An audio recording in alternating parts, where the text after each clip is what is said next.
പ്രിയ സുഹൃത്തുക്കളെ, നമ്മൾ ഈ വർഷത്തെ മഴ തുടങ്ങിയതിന് ശേഷം ഇന്ന് ആദ്യമായിട്ടാണ് മുണ്ടക്കയിലോട്ട് പോകുന്നത്. കഴിഞ്ഞ 3 ദിവസമായിട്ട് ഭയങ്കര മഴയായിരുന്നു.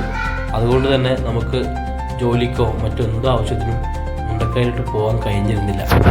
അതുകൊണ്ട് തന്നെ ഇന്ന് നമ്മുടെ എസ്റ്റേറ്റിലേക്ക് കഴിഞ്ഞ ഒരാഴ്ച ആയിട്ട് പോയി നോക്കാൻ കഴിയാത്തത് കൊണ്ട് തന്നെ ഇന്ന് പോലീസിനെത്തും മറ്റു റവന്യൂ ഉദ്യോഗസ്ഥർക്കും സ്പെഷ്യലായിട്ട് ഒരു പെർമിഷൻ എടുത്തുകൊണ്ട് ഇന്ന് പോയി നോക്കുകയാണ്. നമ്മളെ മുൻകഴിഞ്ഞ വീഡിയോകളിലൊക്കെ നമ്മൾ മഴക്കാല കാഴ്ചകൾ, മുണ്ടക്കയിലുള്ള മഴക്കാല കാഴ്ചകൾ നിങ്ങളെല്ലാവരും കണ്ടിട്ടുണ്ടാവും. നമ്മുടെ ചാനലിൽ ആ വീഡിയോസൊക്കെ അപ്ലോഡ് ചെയ്തിട്ടുണ്ട്. മഴക്കാലത്ത് ഒരു പ്രത്യേക ഭംഗിയാണ് മുണ്ടക്കൈക്ക്. നല്ല പച്ചപ്പാൽ പൊതിഞ്ഞ നല്ല മേഘങ്ങളും പിന്നെ കോടയും ഒക്കെ ആയിട്ട് അടിപൊളിയാണ് മുണ്ടക്കൈ. നമ്മൾ പോകുന്ന വഴിയോരങ്ങളാണ് ഈ കാണുന്നത്.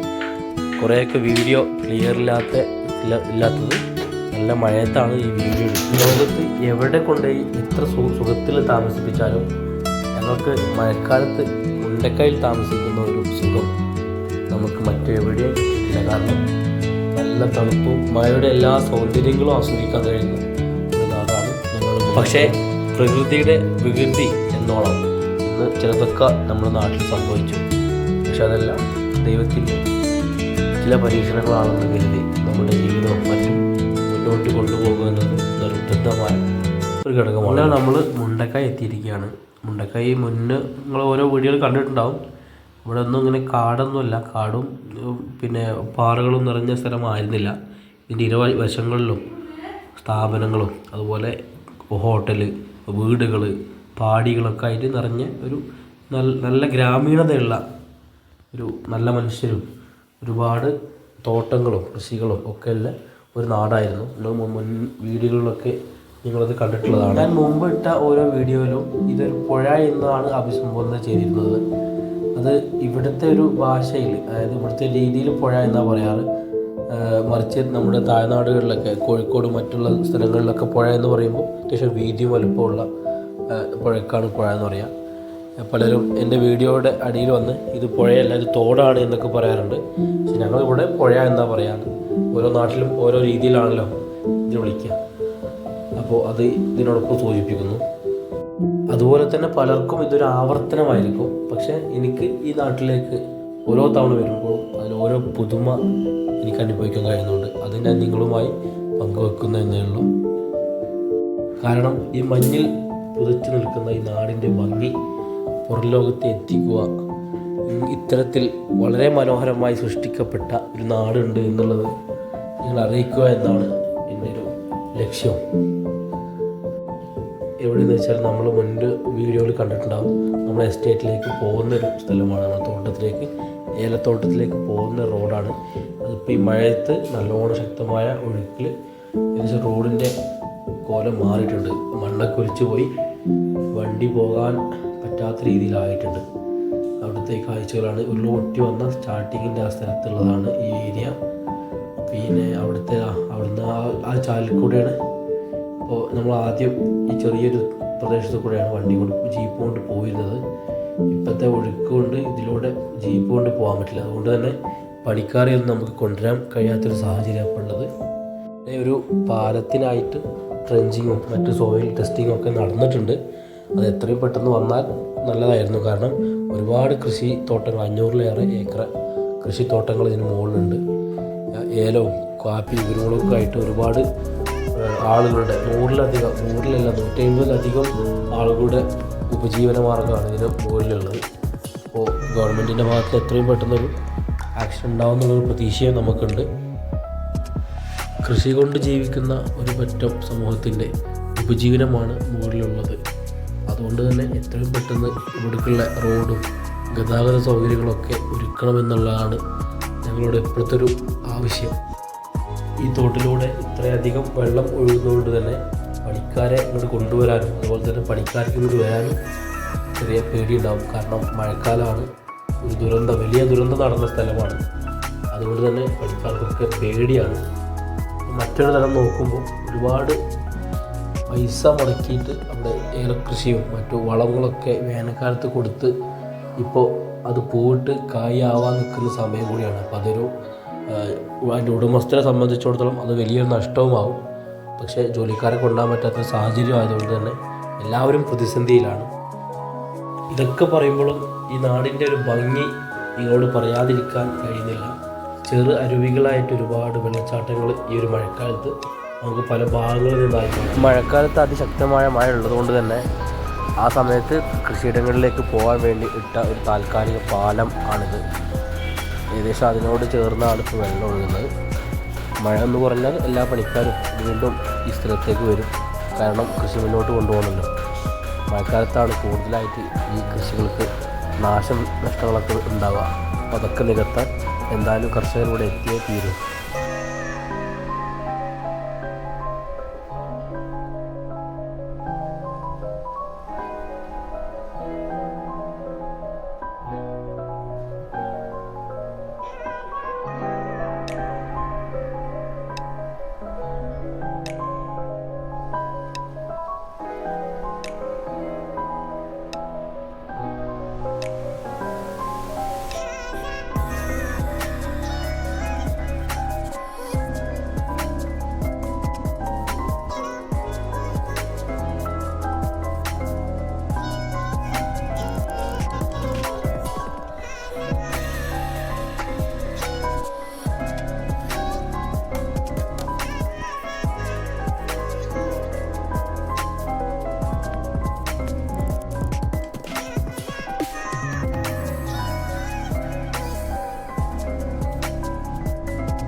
അങ്ങനെ അവസാനം ഒരുപാട് നേരം നമ്മൾ തോട്ടത്തിലൊക്കെ പോയി വിസിറ്റൊക്കെ കഴിഞ്ഞ് അവിടെ നാശനഷ്ടങ്ങളൊക്കെ ഏകദേശം ഉണ്ട്. കാരണം നല്ലവണ്ണം കാറ്റടിച്ചിട്ടുണ്ട്, മരങ്ങളൊക്കെ വീണിട്ടുണ്ട്. അപ്പോൾ അതൊക്കെ കഴിയുമ്പോലെ എടുത്ത് മാറ്റി തിരിച്ച് നമ്മൾ ഇറങ്ങുകയാണ്. കാരണം അധിക സമയം ഇവിടെ നിൽക്കാനുള്ള പെർമിഷൻ ഇല്ല, മഴ ശക്തമായി കൊണ്ടിരിക്കുകയാണ്. അതുകൊണ്ട് തന്നെ തിരിച്ച് ഇറങ്ങുന്ന കാഴ്ചകളാണ് നിങ്ങൾ കാണുന്നത്. റോഡൊക്കെ പൊട്ടിപ്പൊളിഞ്ഞിട്ടുണ്ട്, മുൻപ് ഉള്ളതിനേക്കാളും പൊളിഞ്ഞിട്ടുണ്ട്. കാരണം നല്ല മഴയാണ്. പിന്നെ മറ്റൊരു കാര്യം പറയാനുള്ളത്, ഈ വരുന്ന വഴിക്കോടൊക്കെ ചെറു അരുവികൾ ഒരുപാട് രൂപപ്പെട്ടിട്ടുണ്ട്. മുൻകാലങ്ങളിൽ, അതായത് ഉരുൾപൊട്ടുന്ന സമയങ്ങളിലും ഇതുപോലെ തന്നെ ആയിരുന്നു. എല്ലാ സ്ഥലങ്ങളിൽ നിന്നും ഒരുപാട് ഉറവകൾ അരുവികളായിട്ട് ഇങ്ങനെ വരുന്നുണ്ടായിരുന്നു. ഒരുപാട് മഴ കൂടുതൽ കിട്ടിയതിൻ്റെ ലക്ഷണമാണിത്.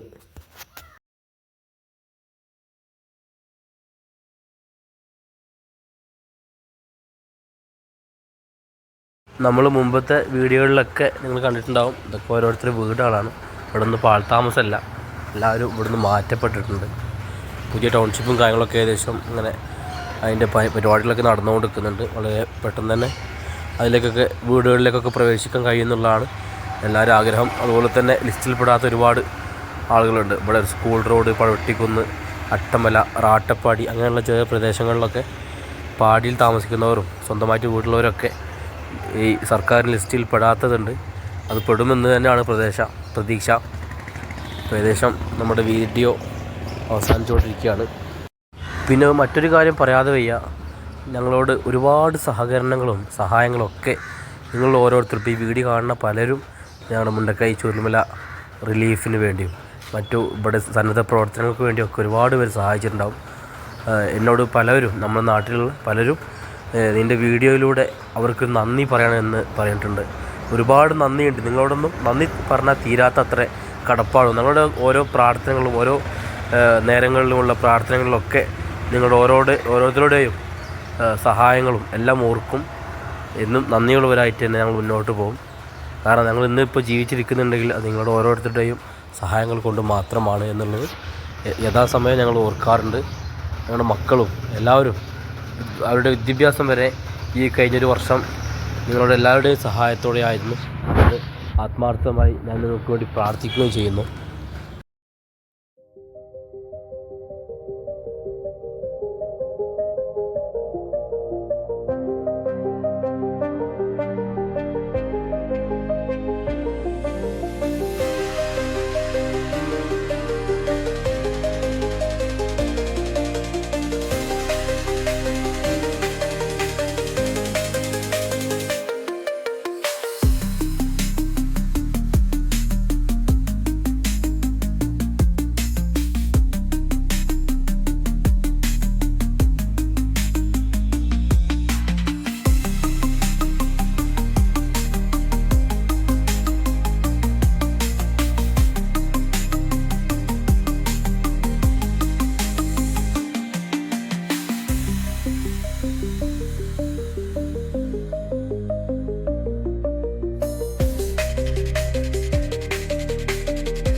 പിന്നെ മറ്റൊരു പ്രധാന കാര്യം പറയാനുള്ളത്, എൻ്റെ ഒരു അഭ്യർത്ഥനയായി കണ്ടുകൊണ്ട് ഈ വീഡിയോ കാണുന്ന 95% ആൾക്കാരും ഇത് സബ്സ്ക്രൈബ് ചെയ്യാതെയാണ് കാണുന്നത്.